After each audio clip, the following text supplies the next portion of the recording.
Goeiedag. Sis neem verlede week 'n foto, terwyl ons op pad is, van die sonsopkoms, so in die kantspeeltjie van die motor. En dit is so pragtig, jy weet die kleurespel tussen die oranje gele van die opkomende son, en dan die donker, swart afgeëtste bome teen die agtergrond. En ek besef weer dat ons lewe is 'n kleurespel. Ons lewe is 'n altyd veranderende prentjie.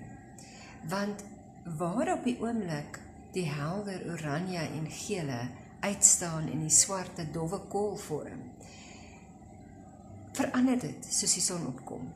Die bome verander van swart na bruin, groen, standhoudende blare wat daar is, en bruin stamme net, en grasvelde met hulle ligte kleure op die huidige oomblik.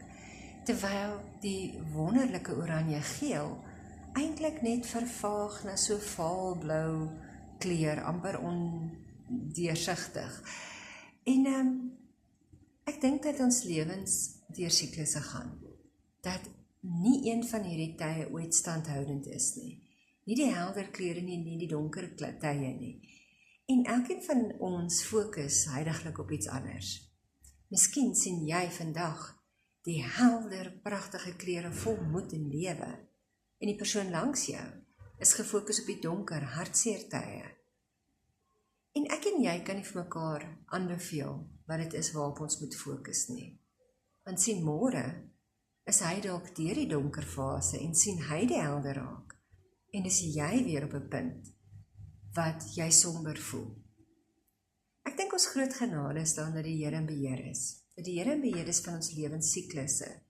En dat die Here deur al die tye by ons is, ongeag van of jy vandag fokus op die donker en of jy fokus op die lig.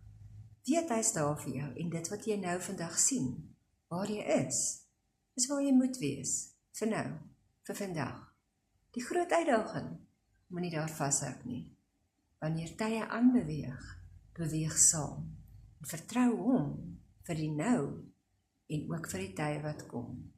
Mooi bly.